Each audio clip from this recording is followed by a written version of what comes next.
Hola, buenas tardes a todos. Muchas gracias por estar aquí conectados esta tarde. Bueno, hoy tenemos un tema súper interesante que hemos llamado apto médico para el carnet de conducir, que debe haber desde un enfoque médico-legal. Y desde ya, millones de gracias a los dos disertantes, la doctora Leticia González Millones, que es médica especialista en cardiología, docente universitaria de la Facultad de Ciencias Médicas de la UNC y docente en Tecnicatura de Cardiología del IUSBC y miembro SAC.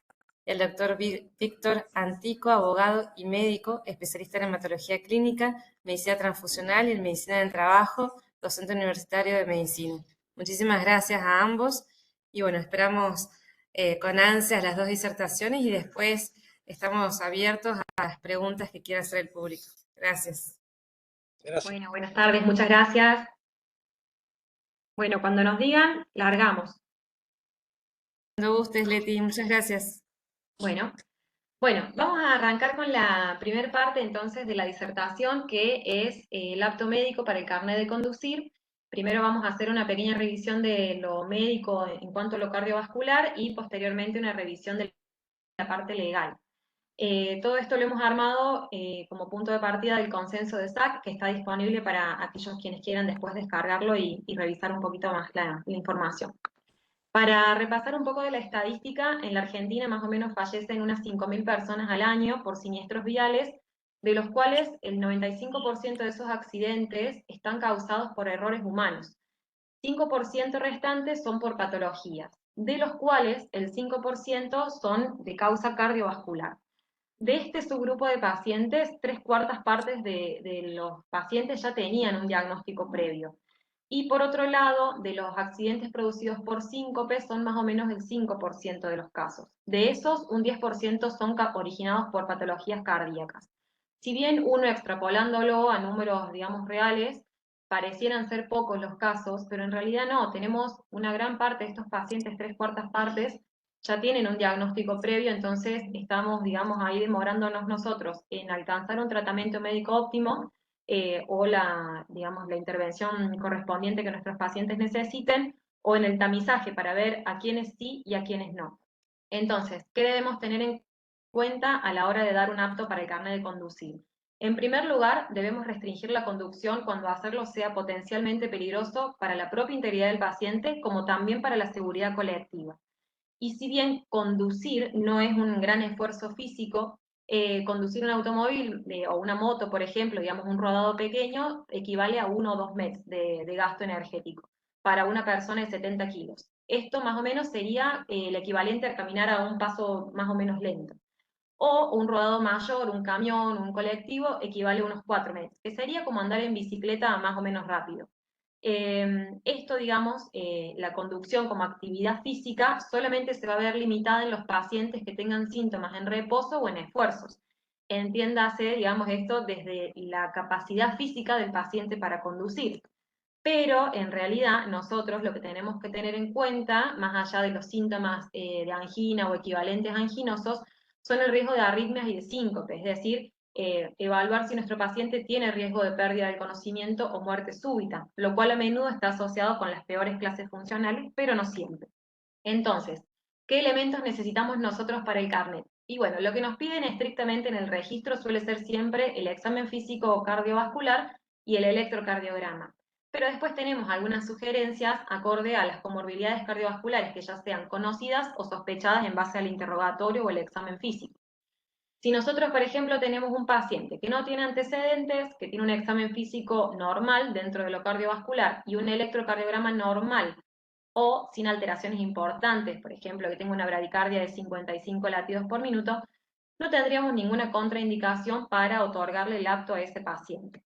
Pero si nuestro paciente tiene una cardiopatía ya conocida, como un infarto, tiene colocado marcapasos, un reemplazo valvular, arritmias bajo tratamiento, etc., si bien lo único que se nos solicita es un electrocardiograma como único estudio, se sugiere individualizar el caso y agregar ecografía de corazón, ver si nuestro paciente tiene marcapasos, que tenga los controles al día, pruebas evocadoras de isquemia, etc. Así también podemos tener pacientes en los cuales al interrogatorio nos refieran algún síntoma o historia, por ejemplo, de angor, de síncope, o que no tienen síntomas, pero que al examen físico tienen alguna alteración, por ejemplo, del pulso. Si bien ellos pueden tener un electrocardiograma aislado normal, lo ideal sería pausar el apto y valorar con métodos complementarios, ecografía, Holter, de nuevo pruebas evocadoras de isquemia, o pruebas un poco más específicas de acuerdo a lo que corresponde en cada situación.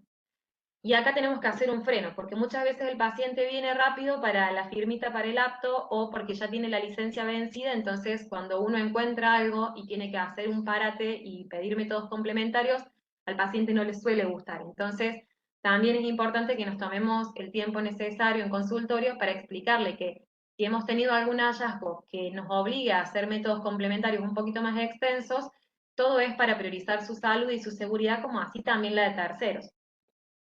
Entonces, ya entrando un poco más en el tema, tenemos recomendaciones para pacientes que tienen cardiopatías conocidas.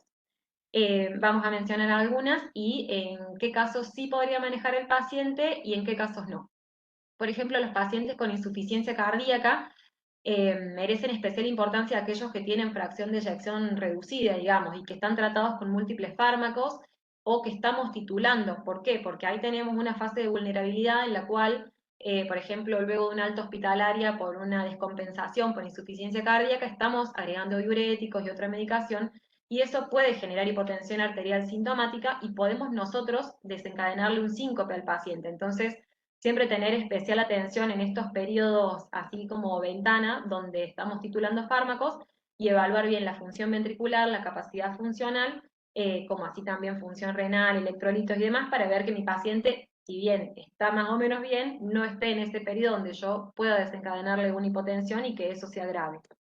Entonces, pacientes con insuficiencia cardíaca conocida deben tener una clase funcional igual o menor a 3 para poder manejar. Por lo tanto, se contraindica clase funcional 4 el manejo. Y por supuesto, estos pacientes deben tener ausencia de arritmias graves y no tener historia de síncope reciente. Y también tenemos que ver si nuestro paciente quiere aplicar una licencia particular o licencia profesional. En general, clase funcional 3 o menor para licencia particular puede manejar, si no hay algo que me lo contraindique. Pero pacientes que quieran solicitar para aptos profesionales solo pueden manejar a aquellos que tengan en clase funcional 1 y 2 y una fracción de eyección sí o sí mayor al 35%. En cuanto a enfermedad coronaria, tenemos, digamos, algunos escenarios donde vemos síndrome coronario agudo y enfermedad coronaria estable, y también si tuvo una revascularización por cirugía. En el caso de un síndrome coronario agudo, tengo que tener por lo menos un periodo de tiempo de unas 4 semanas luego del evento para el paciente que quiere manejar vehículos particulares y de 8 semanas para aquel que necesite un vehículo profesional. En todos los casos debemos tener en cuenta la isquemia residual significativa, que la fracción de eyección siempre sea mayor de 35%, que no tenga hipotensión o bradicardia sintomáticas y que no tenga síntomas anginosos o equivalentes en reposo o ante mínimos esfuerzos. En cualquiera de esos casos, o por ejemplo, si nuestro paciente tiene una arritmia ventricular de alto riesgo no tratada, no se puede autorizar la conducción para ninguno de los grupos. Grupo 1 siendo el particular, grupo 2 siendo el que maneja vehículos profesionales. Para enfermedad coronaria estable, estas ya han pasado unos 6 meses del evento agudo y debemos estratificar el riesgo acorde al monto isquémico, a la disfunción ventricular, riesgo de arritmias y si nuestro paciente ha sido revascularizado o no, y si esa revascularización fue completa o me quedaron lesiones pendientes. Cuando vemos el monto de isquemia, más de 10% de isquemia de masa miocárdica se asocia con alto riesgo de muerte o infarto. Por lo tanto, ese único factor ya es el único que me puede contraindicar el apto para conducir del paciente. Y si nuestro paciente fue revascularizado por cirugía, deben pasar al menos unas 6 semanas para que el paciente pueda volver a manejar vehículos particulares, de no mediar contraindicación, por supuesto, y 3 meses para vehículos profesionales. Y teniendo siempre en cuenta esto, el riesgo de la isquemia residual y la fracción de eyección que sea mayor al 35%. Por lo tanto, se contraindica el manejo en pacientes con síntomas anginosos o equivalentes en reposo o mínimos esfuerzos, isquemia mayor del 10% de la masa miocárdica, arritmia ventricular compleja no tratada o infarto de miocardio menos de 4 semanas de evolución. En cuanto a las arritmias, son un poco más complejas porque son un subgrupo heterogéneo, tienen múltiples etiologías, múltiples sustratos, a veces pueden ser secundarias a otras cardiopatías de base y por lo tanto el riesgo de síncope que presentan son muy diferentes entre sí.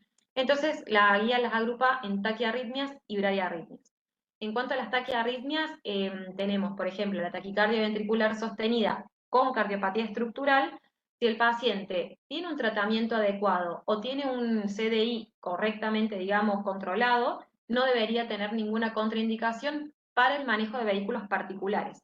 Todos los pacientes que tengan CDI están inhabilitados para vehículos profesionales. La fibrilación auricular por sí sola, si no tiene síncope, puede, digamos, el paciente manejar sin ningún problema.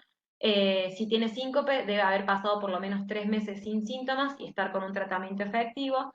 Y la taquicardia paroxística supraventricular por reentradas, lo mismo, si no tiene síncope, no debería haber restricción, es decir, si no es de alto riesgo. Y si es de alto riesgo o ha tenido un evento sincopal, está inhabilitado hasta que se haga el tratamiento efectivo. En cuanto a las bradiarritmias, tenemos como dos grupos. La enfermedad del nódulo sinusal, si es asintomática, no hay restricción para el manejo. Si es sintomática, en cualquiera de los dos casos, está inhabilitado hasta que, por ejemplo, se coloque el marcapaso necesario o la intervención que haga falta. Y después un segundo grupo donde tenemos los bloqueos auriculoventriculares. Está inhabilitado para manejar a partir del bloqueo AB de segundo grado o un bloqueo infriciano hasta que se coloque el tratamiento definitivo y tenga el apto por su electrofisiólogo, ¿no? Bloqueo AB de primer grado y de segundo grado MOVIX 1 o asintomático no deberían tener restricción para manejar. Y en cuanto al síncope, también es como un grupo bastante heterogéneo, hay que ver la causa del síncope, si nuestro paciente tiene cardiopatía de base, si tiene algún tratamiento y si está respondiendo al mismo, y si también conduce de manera particular o profesional. En general, para episodios aislados de síncopes vasovagales, no presentan ningún tipo de restricción, tanto para manejar vehículos particulares como profesionales. Pero si mi episodio de síncope son ya recurrentes, ahí depende. Si yo quiero manejar vehículos particulares y por lo menos de semana del último episodio. Se recomiendan más de 3 meses en general. Pero ya si quiero manejar vehículos profesionales es un año aproximadamente. Ahora, si mi episodio es neuralmente mediado y severo sin tratamiento, ambos grupos quedan inhabilitados para manejar. Eso es muy importante, digamos, tener en cuenta y por supuesto siempre aclararlo al paciente, porque si nuestro paciente tiene síncopes recurrentes, vasovagales, debemos verbalizarle nosotros al paciente que no puede manejar. Y por supuesto siempre dejar registrado todo en la historia clínica, que eso es lo más importante de todo.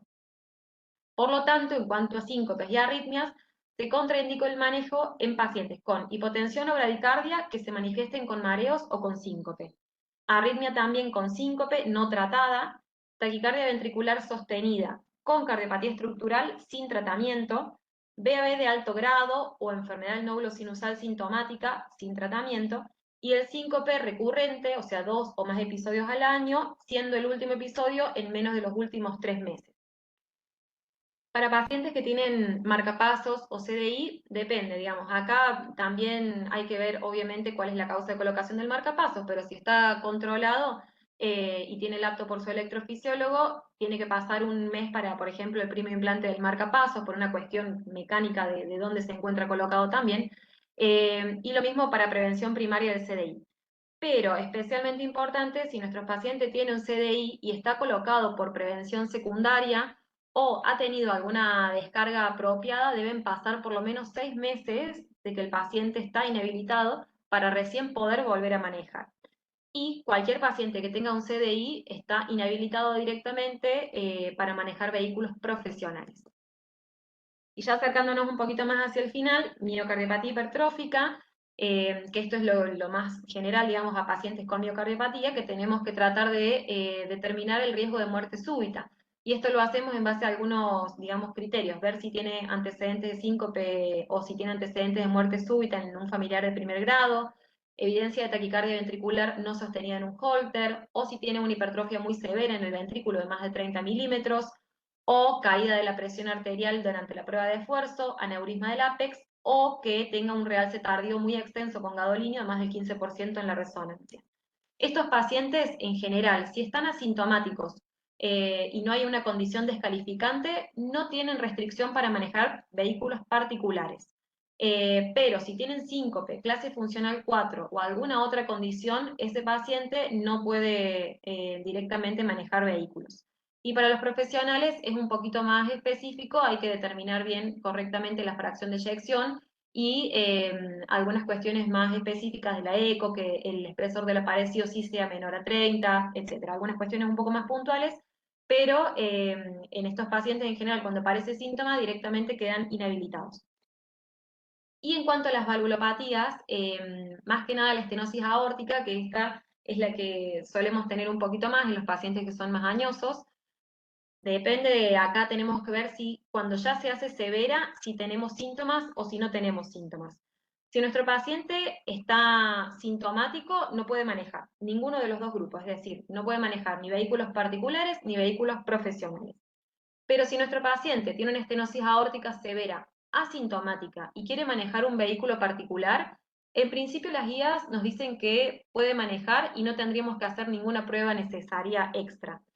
Pero si nuestro paciente quiere manejar vehículos profesionales, debemos hacer una ecografía de esfuerzo o alguna prueba de esfuerzo para tratar de desenmascarar síntomas y estratificar el riesgo. En general, se sugiere que a los dos con estenosis aórtica severa sintomática se realicen en ambos las pruebas para desenmascarar síntomas.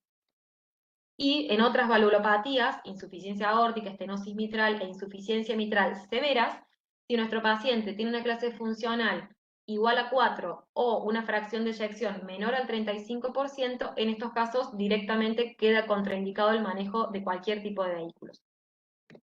Muchas gracias. Ahora vamos a pasar a la parte del abordaje legal. Bueno, muchas gracias por la invitación, espero ser de alguna utilidad. No sé si va a poner la primera Sí, ahí te lo diapositiva. comparto, Doc. Dale. Muchísimas gracias, Leti. Muy claro todo. Y podemos ir recibiendo preguntas en el chat si quieren, y si no, las anoten y las hacemos analizar las dos exposiciones. Y muchísimas gracias, doctor, por estar aquí. No, Seguramente que va a ser de utilidad y le un placer agradecemos. colaborar, sí, como no. Gracias. Bueno, la que sigue. Bueno, o sea, primero vamos a, ¿no es cierto? Exacto. Vamos a pasar, ¿no es cierto? Una visión general de certificados. Hay certificados médicos que tenemos la obligación de hacer. De acuerdo a la ley 26.413, que es la ley del registro, la ley del Estado Civil y Capacidad de las Personas, los médicos estamos obligados a certificar el nacimiento y la defunción. Por supuesto que la defunción se certifica en formularios válidos en cada jurisdicción. Y cuando existe una muerte traumática, debe haber una intervención judicial. La ley provincial 6.222, que regula el ejercicio en nuestra provincia, ¿no es cierto?, obliga a hacer un certificado de defunción a aquellos que han fallecido bajo nuestra asistencia. Y si no han fallecido bajo nuestra asistencia, cuando no hubiere un médico oficial en el lugar, lo cual hoy en día eso ya digamos se puede considerar viejo, porque la cantidad de médicos que somos, no puede no haber un médico oficial en toda la provincia, sería rarísimo.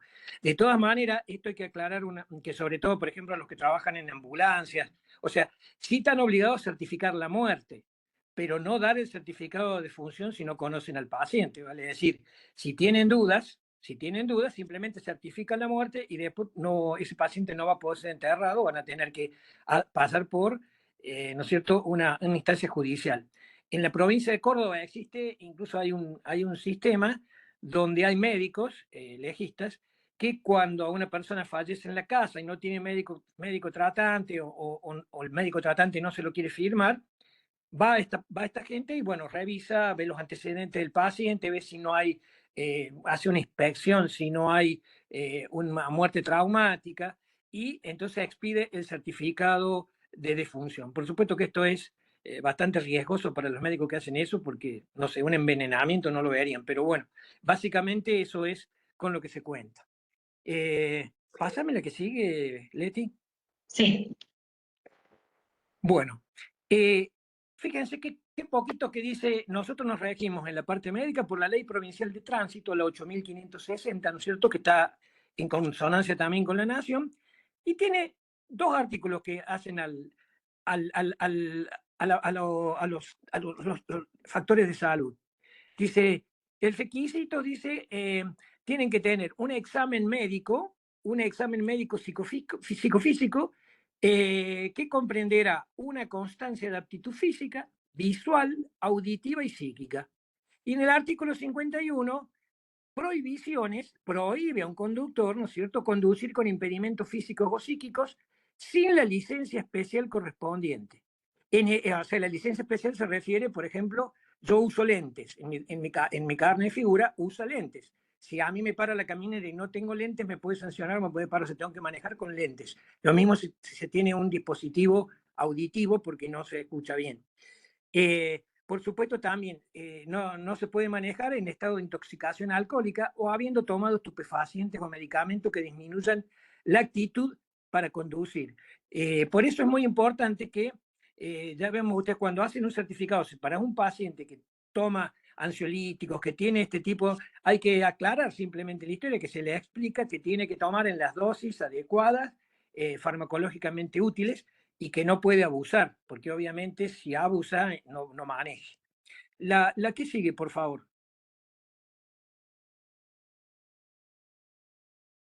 Bueno, en general, los certificados médicos para habilitar la conducción de vehículos particulares, básicamente, ¿qué es lo que le exigen que tienen que poner en el informe?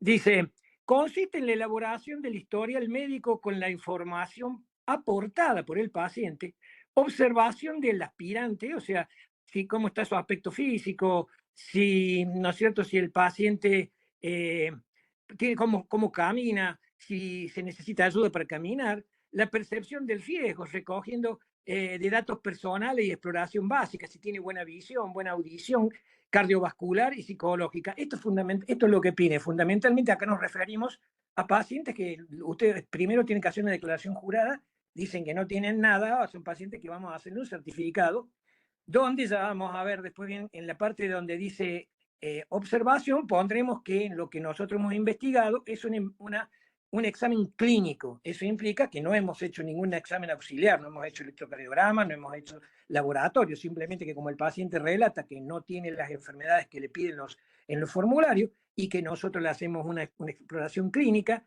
digamos, la audición tiene que ser la audición social. O sea, si nosotros podemos hablar y escucharlo, quiere decir que tiene audición social. La parte de la visión, también, si bien nosotros a veces no vamos a tener para poder ver ¿no es cierto?, la distancia, pero se ve si el paciente medianamente ve, digamos, entonces se certifica. Y la parte psíquica, bueno, cómo se comporta el paciente, o sea, es muy básico. Realmente es eso. Entonces uno lo llena ese certificado, pone que es apto y aclara que bajo la inspección clínica. Entonces eso queda claro, que si después aparece algún problema, que no puede ver la inspección clínica, no compromete al médico que trata.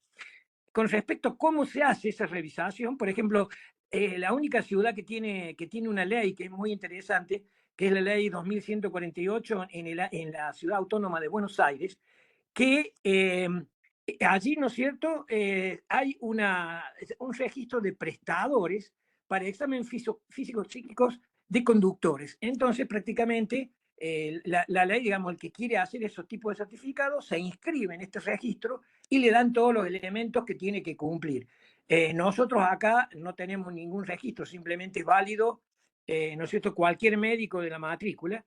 Y si lo desea, no tiene obligación. O sea, ninguno de nosotros tenemos obligación de firmar ese formulario podemos expedir un certificado de salud, pero podemos decir no vamos a dar un certificado preformado, digamos. Eso no nos obligan a hacer eso. Pero sí vamos a certificar, si nos pide, si está sano o si cursa con alguna enfermedad.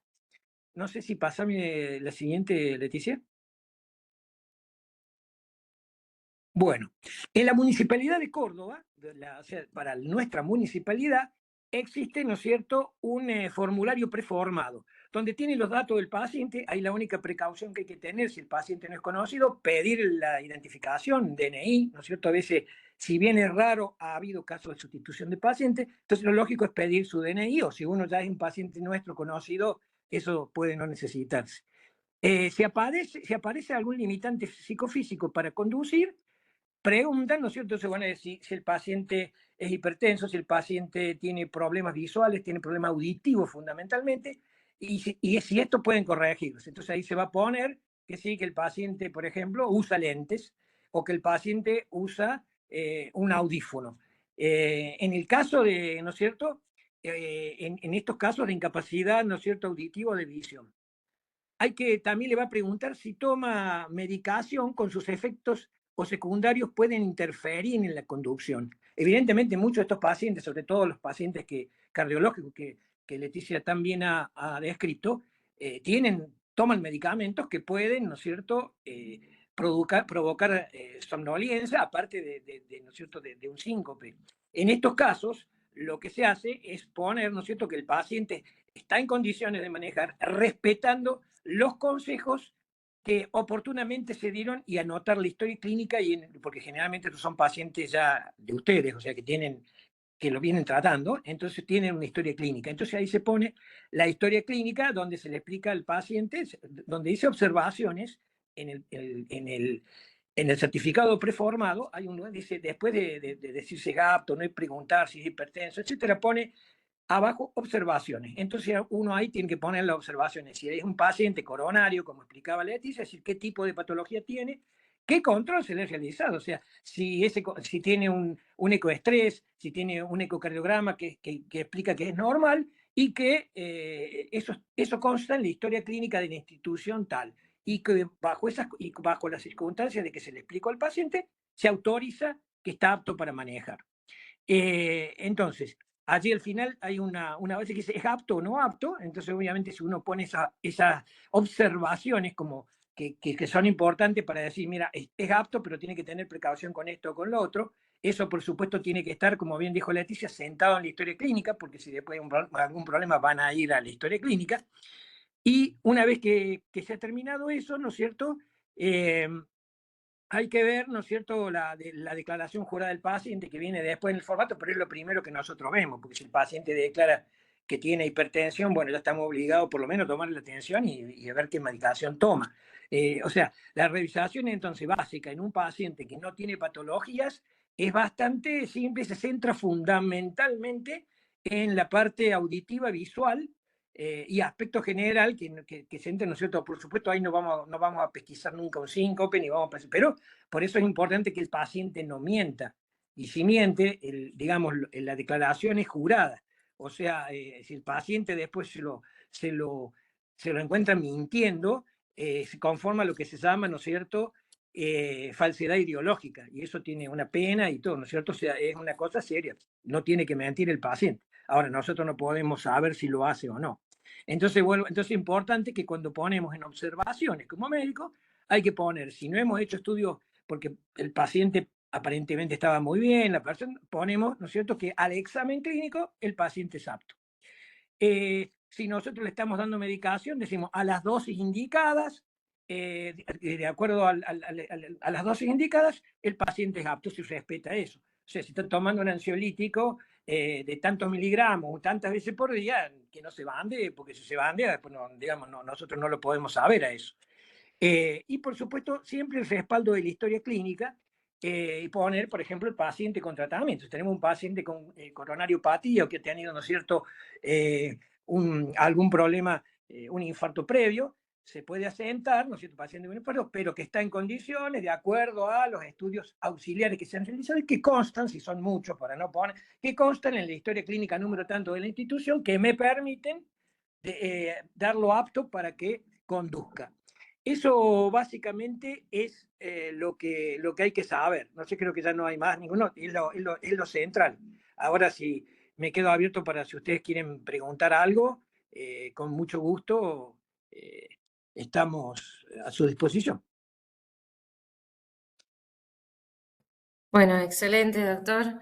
También súper claro y estamos abiertos. Yo de todos modos voy rompiendo el hielo y siempre me queda la duda en pacientes que tienen colocado un CDI como prevención primaria, pero sobre todo como prevención secundaria, doc.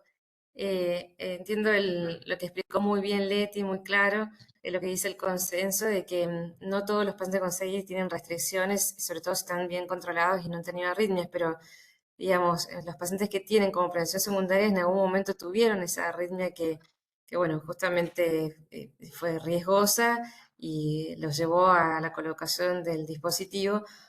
¿Cómo podemos nosotros estar tranquilos de que eso, digamos, no va a volver a ocurrir? Siempre tuve esa duda. Y lo mismo con los síncopes, digamos, recurrentes, que entiendo que hay un tiempo, si no me equivoco, Leti, vos dijiste un mes, no me equivoco, Leti, Sí, para depende síncopes. si es recurrente, tienen que ser al menos 3 meses del último Bien, evento que haya tenido para vehículos particulares también.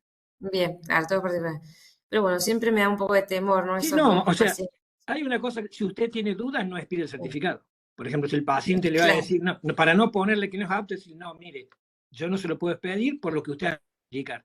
Ahora, si se lo puede expedir, entonces tiene que poner el contexto, como que Leticia recién dijo, cuáles son el consenso, de acuerdo, uno pone eso, de acuerdo al consenso, tal, bien, este paciente presenta esto, está dentro de la población que puede conducir. Por supuesto, un bien, evento adverso, estamos perfectamente sanos y nos puede ocurrir un infarto ahí, o sea, no lo podemos prever. Lo importante es eso, que usted, por ejemplo, asiente, y eso lo asiente en la historia clínica, porque a veces entrar todo eso es muy largo en un registro, simplemente entonces pone, el paciente está siendo evaluado clínicamente de forma permanente, historia clínica está tal y tal, donde se le explican los riesgos y precauciones que debe tomar. Y bien, entonces, y con eso le da a usted el apto. Y bueno, generalmente eso es suficiente. Ahora, de última, le vuelvo a repetir, no tiene usted obligación de hacer un certificado si tiene dudas. Si tiene dudas, para su tranquilidad, si mire, yo no hago estos certificados. A veces puede ser, pero sí. Lamentablemente los pacientes, nosotros somos la única profesión que damos certificado, porque sí, un chico quiere faltar al colegio, los padres tienen un certificado para que el chico falte al colegio. Bueno, total, eso no se lo van a decir un escribano, un arquitecto, porque eso sale dinero. En cambio, nosotros como que tenemos obligación de firmar certificado. No, hay que firmar lo que uno conscientemente y tranquilamente puede firmar, sin miedo, porque obviamente nadie puede garantizar que un paciente que tenga los parámetros que también describió Leticia, en algún momento le dé un infarto o algún desvanecimiento, eso es inevitable. Pero bueno, si nosotros vamos a impedir manejar a todo el mundo que tiene un problema cardíaco prácticamente, bueno, no habría más congestión de tránsito en la provincia, seguro. Prácticamente todo tiene. O sea, me parece que es importante mantenerse en esos criterios y después también es importante que usted evalúe que es la parte psíquica, la confianza del paciente. Si usted ve que el paciente es responsable, que cumple la medicación que usted le da, que viene a los controles, lo va a firmar tranquilo. Ahora, si ve que el paciente es medio versero, un día hace una cosa, otro día no hace, bueno, entonces ahí le va a decir, no, mire, yo no le puedo dar apto. Es esa la decisión. Pero una vez que si está dentro de esos parámetros, puede firmar tranquilamente, no le pueden culpar a usted de nada, porque usted ha aclarado. De última, el médico, digamos, el que está ahí en la repartición municipal debería preocuparse y hacer, digamos, el que autoriza últimamente. Y la verdad que diga el paciente, ¿no? claro. No sé si O sea, fui claro.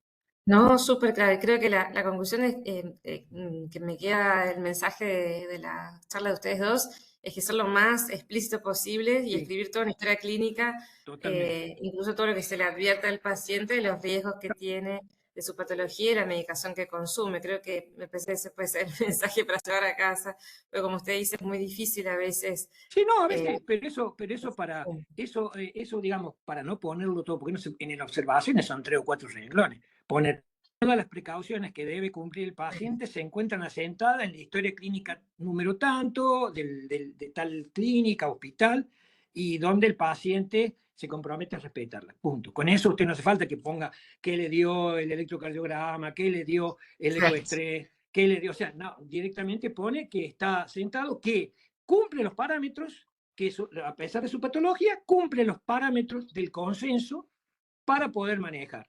Y eso está sentado en la historia clínica, punto. Con eso usted ya cubrió su responsabilidad. Si ese paciente después pasa algo, eh, generalmente pueden, bueno, usted está en la historia clínica de respaldo, no hay ningún problema. Perfecto. No sé si alguien del público tiene alguna pregunta o algún caso que comentar que le haya ocurrido en la vida cotidiana, lo que nos pasa todo el tiempo. Pero sí, siempre es un tema complejo. Puede ser muy fácil o puede ser realmente muy gris y complejo. Me parece, como siempre decimos, los extremos siempre están claros, lo que es blanco, lo que es negro es negro, pero el que es gris Muy siempre claro. nos cuesta un Sí, poco claro, pero más. la medicina no es una ciencia exacta, o sea, lo que nosotros nos juzgan siempre es por el hacer. Sí, Si usted al sí, paciente lo ha visto, ha registrado que le ha hecho todo lo que ha hecho, que ha tenido en cuenta que usted se ha fijado que si de acuerdo al consenso con lo que tenía podía o no podía, y usted lo pone, es más que eso puede demostrar que usted se ha preocupado por el paciente y lo ha hecho. Después el futuro no dice nada, porque usted puede estar hoy 100% sana y sabe muy bien que se asusta o lo que sea, hace un infarto y se muere. Eso nadie, digamos, nosotros no podemos garantizar eso. No es nuestra función garantizar. Y de hecho que generalmente no pasa problema. En este caso yo creo que ha despertado mucho miedo con este paciente ¿no es cierto?, que chocó ahí en la avenida Maipú, que le dio un síncope, pero es un paciente que, digamos, es raro, pero es un paciente que mintió claramente. Primero lo dejaron libre porque era una lesión culposa lo que podía haber pasado, pero cuando vieron que él había declarado que no tenía nada y fueron al hospital donde se trató y que había sentado que tenía problemas neurológicos y que le habían puesto que no debía manejar, listo, eso entra como falsedad ideológica e inclusive puede terminar preso porque ya ahí el paciente puede ser una cosa, un dolo eventual. Generalmente los accidentes son culposos, es decir, no se quiso hacer. Un dolo eventual, a diferencia del dolo directo, que yo quiero matar a una persona, es yo no la quiero matar, pero hago cosas tan riesgosas que el resultado puede ser ese, como este. Obviamente que este hombre no ha querido lesionar a nadie, pero él sabía que si se desmayaba, si tenía un síncope, iba a poder lesionar a alguien. Entonces puede caer en esa figura. No sé cómo terminará después, porque yo sé, el caso lo he leído por diario, nada más, pero básicamente es eso. Y, o sea, es muy difícil. Sí es importante que la médica haya sentado en la historia clínica que no debía manejar, porque si van a la historia clínica y eso no está sentado, y el tipo puede decir, no, a mí nadie me dijo, y entonces ahí vuelve a ser culposo, y ahí podría tal vez tener algún problema la médica si dicen, a ver, ¿usted por qué no le dijo? Entonces, esas cosas se asientan simplemente y es muy, muy difícil que vayan a caer así a un problema médico. Generalmente, máximo cuando usted da toda una explicación, como dijo Leticia claramente, de por qué le da la autorización con las limitaciones y que hay un consenso que avala eso. Perfecto, habiendo cualquier consenso, fíjese que un juez, por ejemplo, cuando va a fallar su mala praxis, se fija que haya algún método científico que haya sido válido, ni siquiera el que sea más frecuente. Si usted tiene una bibliografía que avala su tratamiento, prueba que lo ha hecho, que lo ha hecho bien. Lo que lo dejaría a usted descolocado es que ponga algo que no tenga nada que ver, o sea, que lo ponga porque sí, pero no, si usted está poniendo, no, tengo este paciente con esta limitación, pero está dentro de los parámetros perfectamente, ha demostrado que usted se ha preocupado por el paciente, ha visto un consenso y se basa en ese consenso. Entonces, nadie la puede culpar porque lo has autorizado. Es algo lógico. La medicina cambia permanentemente, los conocimientos ya sabemos que en un año al otro es una cosa importante. Incluso el carnet de conducir, si seguimos este paso, ya en Estados Unidos circulan autos eléctricos que no tienen que manejarlo. O sea, un poco capaz que dentro de 20 años, nosotros tal vez no lo veamos, pero Leticia, todos lo van a ver dentro de 20 años, directamente usted puede ir leyendo el diario dentro del auto, que el auto va solo, o sea que ni van a ser necesarios los carnets. Pero ahora es así, o sea, total tranquilidad y asentando. No hay ningún inconveniente en eso. Y no tener Sí. miedo, porque usted al contrario ha demostrado En, la búsqueda. en el caso nuestro, que Perfecto. nosotros completamos, por ejemplo, la ficha para el apto y le hacemos alguna observación o no, eso ahí pasa al registro. ¿Es el médico del registro el que en última instancia da el apto? O sea, por más de que nosotros se lo demos, el médico, si considera que no está de acuerdo con lo que nosotros ponemos, lo puede votar. Sí, lo que pasa es que generalmente, por ejemplo, la municipalidad en los CPC tiene médicos, pero las otras municipalidades que andan por ahí no tienen médicos. O sea, vos pones apto. De todas maneras, sí, los responsables últimos de que dan un carnet, porque aparte no va solamente el apto psicofísico, va que le toman un examen que tiene que conocer el regla de tránsito, le toman un examen que tiene que saber manejar. En todo ese conjunto, siempre obviamente la responsabilidad de la municipalidad, si se lo da a alguien apto o no. De todas maneras, nosotros poniendo que es apto, estamos avalando que eso. De todas maneras puede ocurrir. Hubo un caso muy lamentable acá en Córdoba hace varios años, que salió en los diarios. Lamentablemente, o sea, porque por ahí siempre hay alguna persona no muchas luces y pocos conocimientos que hace algunas cosas. Por ejemplo, una señora, una abogada que tenía 38 años, había tenido cáncer de mama, estaba en remisión completa. El que le toma digamos, le estaba haciendo los trámites y le dice, ¿por qué usted tenía la foto con el pelo muy largo? ¿Por qué lo tiene corto? Y dice, porque tuve cáncer de mama. Ah, bueno, no, entonces no le puedo dar el carnet. Por supuesto fue, obviamente, médico, eso no tiene ninguna contraindicación.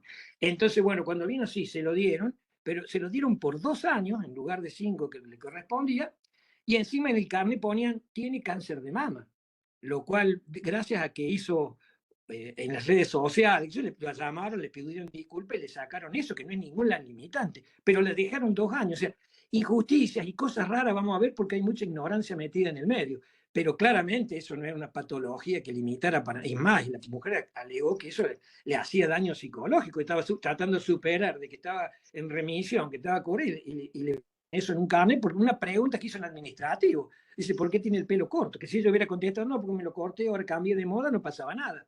O sea, esas cosas así absurdas, en nuestro país se ven muy seguido, lamentablemente.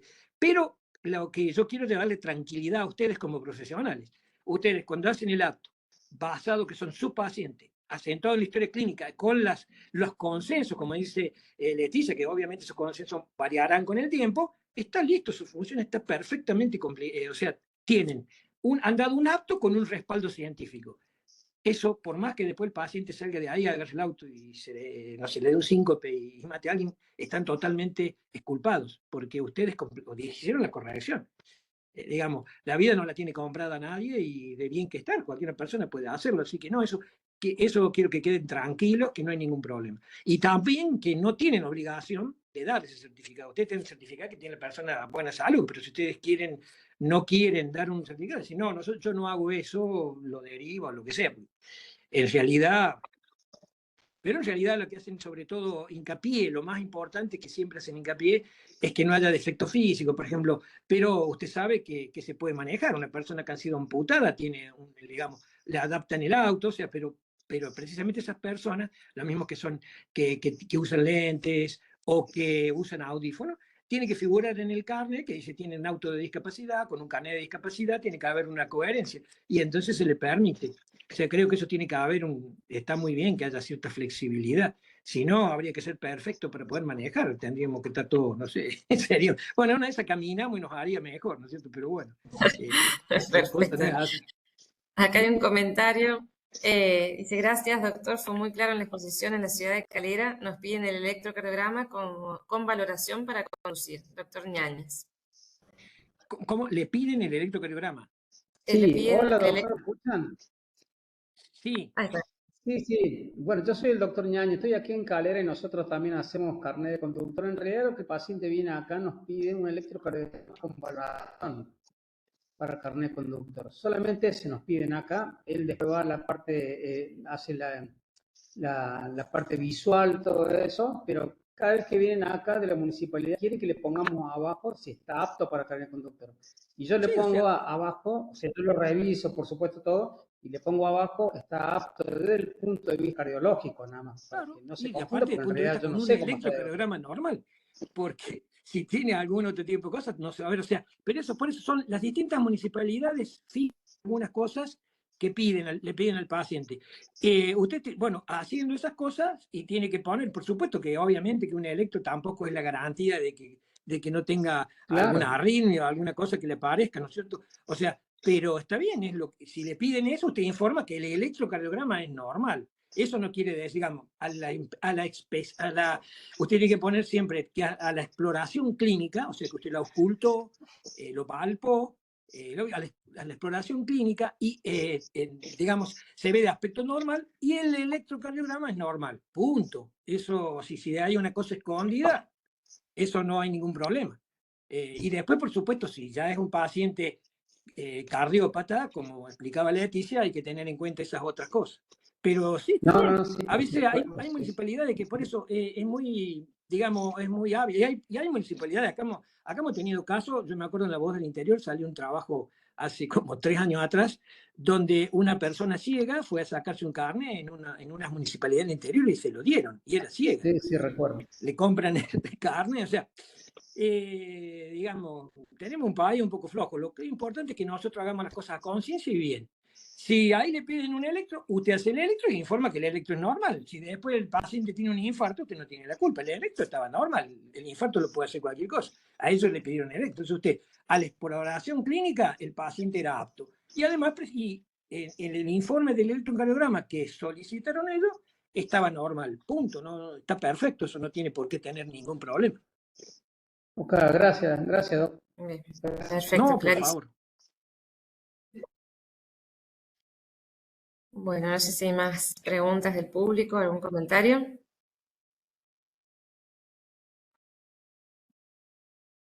Bueno, perfecto, creo que está todo súper claro y la verdad que, bueno, como usted dice, es un tema que estuvo muy en boga y que asusta un poco, así que, bueno, le agradecemos que nos haya traído tranquilidad, una práctica que es muy común en el consultorio. Así Bueno, que, les agradezco, muchísimas siempre es gracias. importante difundir estos temas, porque realmente los médicos estamos siendo golpeados por todos lados. Entonces tener cierta Sí. tranquilidad de ciertas cosas es muy importante y bueno, es importante que puedan trabajar con tranquilidad, eso es fundamental. Yo por ahí veo lamentablemente lugares donde hay médicos que trabajan en un estado de tensión, con miedo a la mala praxis, entonces hacen que la medicina termine siendo un castigo en lugar de un disfrute de una profesión que uno ha elegido por gusto, por vocación, termina siendo realmente un burnout, porque terminan realmente, yo veo changos jóvenes, que ya residentes, que ya han dejado de ejercer la medicina, porque la presión es muy... y bueno, como nosotros somos, digamos, representamos a cierta clase acomodada para el vulgo, aunque en realidad somos bien pobres, porque somos la profesión que menos, digamos, menos nos pagan y qué sé yo, entonces se sufre en muchos lados. Cuando va a estar trabajando, lo presionan los dueños de la clínica, lo presiona el paciente. Bueno, lo importante es eso, trabajar con tranquilidad, y cuando uno no puede trabajar con tranquilidad, decir, esto no lo hago, punto. Entonces, eso, o si tiene duda, pedir una ayuda, eso es lo básico. Y trabajar tranquilo, si no, no vale la pena. Es así. Totalmente. Exactamente tratamos de llevar estos temas como formación médica continua y esta charla, como todas las demás, van a quedar grabadas en nuestra página, así que los que no pudieron acceder en el horario y demás, que siempre por ahí es complicado, va a Sí, quedar... sí, es complicado a veces. Sí, Claro, pero, sí. pero luego nos ha pasado que sobre todo hay muchas visualizaciones posterior al evento en vivo, así que le agradezco infinitamente Sí, a sí, los dos. lo mismo si tienen Muchísimas alguna gracias. pregunta, algún problema legal, alguna pregunta que quieran que directamente, bueno, Leticia tiene mi mail, directamente se comunican conmigo con un mail, yo les voy a contestar seguramente, me dicen algún problema, con gusto, estoy a su disposición, no hay problema. Bueno, muy amable, muy amable. Gracias, Leti, Bueno, muchas gracias, doctora. gracias. Hasta luego, muchas gracias. Hasta luego. Y muchas gracias a todos los que se conectaron. Gracias. Hasta luego.